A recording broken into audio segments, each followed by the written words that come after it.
નમસ્કાર. દિવસભરના તાજા સમાચારોમાં તમારું સ્વાગત છે. તમારી સાથે હું છું પિનલગીરી ગોસ્વામી. સમાચારો વિસ્તારથી જાણીએ એ પહેલા મહત્વના સમાચારો ઉપર એક નજર. નમસ્કાર મિત્રો, મહત્વની હેડલાઇન્સ ઉપર નજર નાખીએ તો ગુજરાતના કુખ્યાત ગુનેગારોની વધુ 2 યાદી તૈયાર કરવામાં આવી છે. ત્યારે વાત થશે હડતાલ પર ગયેલા 700 કર્મચારીઓને નોટિસ, 7ની નોકરી ગઈ છે. આગળ વાત થશે 4 જિલ્લામાં 31 માર્ચથી નર્મદાનું પાણી સિંચાઈ માટે બંધ. ત્યારે વાત થશે કપરાડામાં મહિલા ઉપર દુષ્કર્મ બાદ હત્યા કરવામાં આવી છે. આગળ વાત થશે ગુનેગારોને દર રવિવારે ક્રાઇમ બ્રાન્ચમાં બોલાવવામાં આવશે. ત્યારે વાત થશે માછલી ચોરવા બદલ બિલાડીની ધરપકડ કરવામાં આવી છે. આગળ વાત થશે અમેરિકા જવા માંગતા વિદ્યાર્થીઓ માટે ખરાબ સમાચાર સામે આવ્યા છે. ત્યારે વાત થશે બ્રિટનના અનેક ભાગોમાં ભારે વરસાદના પગલે પૂરની પરિસ્થિતિનું નિર્માણ થયું છે. ત્યારે વાત થશે અબુધાબીથી આવેલા 2 પ્રવાસીઓ પાસેથી 3 કિલો સોનું ઝડપાયું છે. આગળ વાત થશે 3 દિવસમાં રોંગ સાઈડ વાહન ચલાવનારા 112 લોકો સામે FIR દાખલ કરવામાં આવી છે. ત્યારે વાત થશે સબ જેલમાં 13 દિવસીય સ્વરોજગાર તાલીમ કોર્સનો શુભારંભ કરવામાં આવ્યો છે. આગળ વાત થશે એક પછી એક 20 જેટલા સિલિન્ડર ફાટ્યા હતા. ત્યારે વાત થશે ગુજરાતની આવી સ્થિતિ અત્યારે ચિંતાજનક સામે આવી છે. ત્યારે વાત થશે ભૂતપૂર્વ સાંસદોને 31,000 રૂપિયા મળશે. હવે મિત્રો સમાચારો વિસ્તારથી. સરકારે સાંસદોના પગારમાં 24% વધારો કર્યો છે. વર્તમાન સાંસદોએ હવે દર મહિને 1.24 લાખ મળશે. પહેલાં તેમને 1 લાખ મળતા હતા. આ વધારો ખર્ચ ફુગાવાના સૂચકાંકના આધારે કરવામાં આવ્યો છે. વધેલો પગાર 1 એપ્રિલ 2023થી લાગુ થશે. દૈનિક ભથ્થું ₹2થી વધારીને 2500 રૂપિયા કરવામાં આવ્યું છે. ભૂતપૂર્વ સાંસદોનું પેન્શન 25,000 રૂપિયા પ્રતિ માસથી વધારીને 31,000 રૂપિયા પ્રતિ માસ કરવામાં આવ્યું છે. મિત્રો, અન્ય મહત્વના સમાચારની વાત કરીએ તો ગુજરાતની આવી સ્થિતિ ચિંતાજનક. ગુજરાતમાં લોકોને ભયંકર ગરમી સહન કરવાનો વારો આવ્યો છે, કેમ કે રાજ્યમાં બરાબરની ગરમી પડી રહી છે. દરમિયાન ગુજરાતના 6 શહેરોમાં તાપમાનનો પારો 40 ડિગ્રીને પાર થઈ ગયો છે. 41 ડિગ્રી સાથે રાજકોટ રાજ્યનું સૌથી ગરમ શહેર બન્યું છે.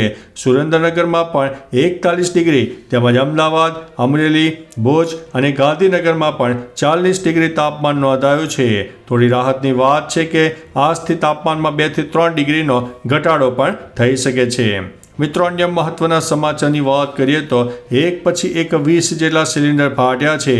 મુંબઈના ધારાવી વિસ્તારમાં એક ભયાનક અકસ્માત થયો. અહીં ગેસ સિલિન્ડર ભરેલા ટ્રકમાં આગ લાગ્યા બાદ લગભગ 20 સિલિન્ડર ફાટ્યા હતા, જેના કારણે અંધાધૂંધીનો માહોલ સર્જાયો હતો. ઘટના સ્થળે પહોંચેલા ફાયર બ્રિગેડના કર્મચારીઓએ નજીકના ઘરોમાંથી લોકોને સલામત સ્થળે ખસેડ્યા હતા. પછી આગ ઉપર કાબૂ મેળવી લેવાયો છે. આ આગ લાગવાનું કારણ તપાસવામાં આવી રહ્યું છે. મિત્રો, અન્ય મહત્વના સમાચારની વાત કરીએ તો સબ જેલમાં 13 દિવસીય સ્વરોજગાર તાલીમ કોર્સનો શુભારંભ.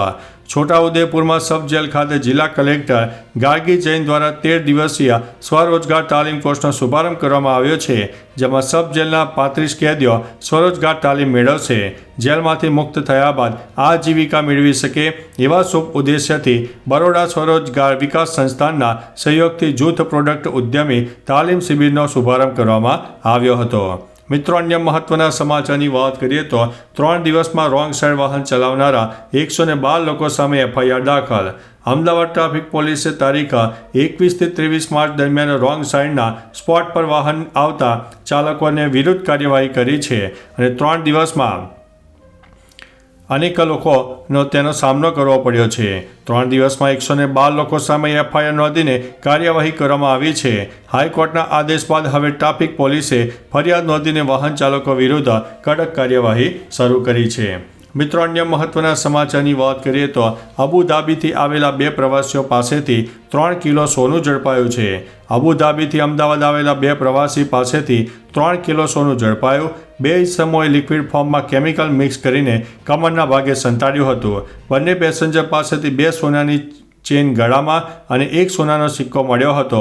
એક યાત્રિક પાસેથી 1543 ગ્રામ અને અન્ય પેસેન્જર પાસેથી 1507 ગ્રામ સોનું મળતા બંનેની ધરપકડ કરી છે. ગોલ્ડની કિંમત 2.76 કરોડ રૂપિયા હોવાનું સામે આવ્યું છે. મિત્રો, અન્ય મહત્વના સમાચારની વાત કરીએ તો બ્રિટનના અનેક ભાગોમાં ભારે વરસાદના પગલે પૂર. બ્રિટનના દક્ષિણ ઇંગ્લેન્ડ અને ઈસ્ટ મિડલેન્ડ્સમાં ખરાબ હવામાનથી ભારે નુકસાન થયું છે. ભારે વરસાદ, કરા અને વીજળી પડવાને કારણે અનેક વિસ્તારોમાં પૂર આવ્યું છે. વીજળી પડવાની 400 ઘટનાઓથી લોકો ભયભીત છે. હવામાન વિભાગે જણાવ્યું છે કે વરસાદ 20 મિનિટથી લઈને 1 કલાક સુધી ચાલુ રહ્યો હતો. હવામાન વિભાગ પ્રમાણે વધતા ક્લાઇમેટ ચેન્જને કારણે આવી ઘટનાઓ વધવાની સંભાવના છે. મિત્રો, અન્ય મહત્વના સમાચારની વાત કરીએ તો અમેરિકા જવા માંગતા વિદ્યાર્થીઓ માટે ખરાબ સમાચાર છે. અમેરિકામાં ડોનાલ્ડ ટ્રમ્પ રાષ્ટ્રપતિ બન્યા છે ત્યારે રોજ ઘણું બધું બદલાઈ રહ્યું છે. હવે અહેવાલ છે કે અમેરિકામાં સતત સ્ટુડન્ટ વિઝા રિજેક્ટ થઈ રહ્યા છે. અમેરિકાએ ગત નાણાકીય વર્ષમાં 41% સ્ટુડન્ટ વિઝા અરજીઓ રદ કરી હતી. આ રિજેક્શન રેશિયો છેલ્લા એક દાયકામાં સૌથી વધુ છે. યુએસને F1 વિઝા માટે 6.79 લાખ અરજીઓ મળી હતી, જેમાંથી 2.79 લાખ રિજેક્ટ થઈ હતી. મિત્રો, અન્ય મહત્વના સમાચારની વાત કરીએ તો માછલી ચોરવા બદલ બિલાડીની ધરપકડ. થાઇલેન્ડમાં એક બિલાડીની માછલી ચોરી કરવાના આરોપમાં ધરપકડ કરવામાં આવી છે. તેનો વિડીયો સોશિયલ મીડિયામાં વાયરલ થયો છે. હકીકતમાં જ્યારે સીસીટીવી કેમેરાના ફૂટેજ તપાસવામાં આવ્યા ત્યારે જાણવા મળ્યું કે એક બિલાડી બિલ્ડિંગમાં પાર્ક કરેલા સ્કૂટરમાંથી માછલી ચોરીને ભાગી ગઈ હતી. જે બાદ પોલીસે તેની ધરપકડ કરી હતી. યુઝર્સ આના ઉપર કમેન્ટ પણ કરી રહ્યા છે. એકે લખ્યો કે ચાલાક બિલાડી, બીજાએ લખ્યો કે રમૂજી. તો મિત્રો, તમે હવે શું કહેશો? મિત્રો, અન્ય મહત્વના સમાચારની વાત કરીએ તો ગુનેગારોને દર રવિવારે ક્રાઇમ બ્રાન્ચમાં બોલાવવામાં આવશે. અમદાવાદમાં કાયદો અને વ્યવસ્થાને વધુ મજબૂત બનાવવા માટે પોલીસ દ્વારા આરોપીઓના ગેરકાયદેસર બાંધકામ તોડવાની સાથે પાસા, તડીપાર જેવા આકરા પગલાં લેવામાં આવી રહ્યા છે. ત્યારે પોલીસ કમિશનર GS મલિકે મહત્વનો નિર્ણય લીધો છે કે 10 થી 12 વર્ષ અગાઉ ક્રાઇમ બ્રાન્ચમાં અલગ અલગ ગુનાઓ સાથે સંકળાયેલા આરોપીઓને બોલાવીને તેમની પૂછપરછ કરવામાં આવી હતી. તે હવે ફરીથી શરૂ કરવામાં આવશે. મિત્રો, અન્ય મહત્વના સમાચારની વાત કરીએ તો કપરાડામાં મહિલા પર દુષ્કર્મ બાદ હત્યા. વલસાડ જિલ્લાના કપરાડા તાલુકામાં મહિલા પર દુષ્કર્મ બાદ હત્યાની ઘટના બની. રોહિયા જંગલ ગામમાં પ્રાથમિક આરોગ્ય કેન્દ્રની પાછળથી 44 વર્ષીય તાઈબેન દોવાનો મૃતદેહ મળી આવ્યો. 44 વર્ષીય મહિલાની હત્યા કરનાર નજીકનો સગો ઝડપાયો હતો. પ્રાથમિક તબક્કે અકસ્માત મોતનો કેસ નોંધાયો હતો. પોસ્ટમોર્ટમ રિપોર્ટમાં ખુલાસો થયો છે કે મહિલાની હત્યા કરવામાં આવી છે. મિત્રો, અન્ય મહત્વના સમાચારની વાત કરીએ તો 4 જિલ્લામાં 31મી માર્ચથી નર્મદાનું પાણી સિંચાઈ માટે બંધ.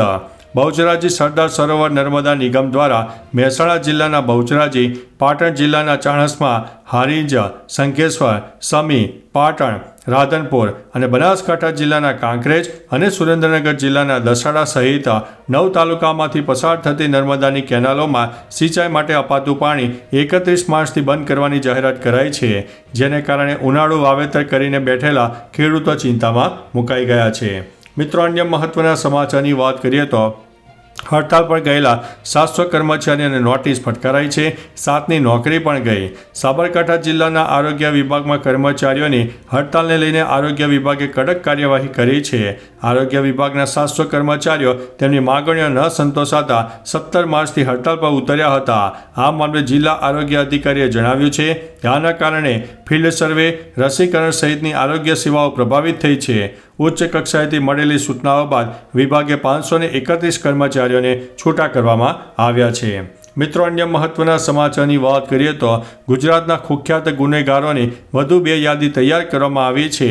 રાજ્યના સ્ટેટ મોનિટરિંગ સેલે 15 ગુનેગારોની અલગથી યાદી તૈયાર કરી છે. સામે આવેલી માહિતી અનુસાર તેઓની ગેરકાયદેસર મિલકતો શોધી અને તેની સામે કાર્યવાહી પણ શરૂ કરી દેવામાં આવી છે.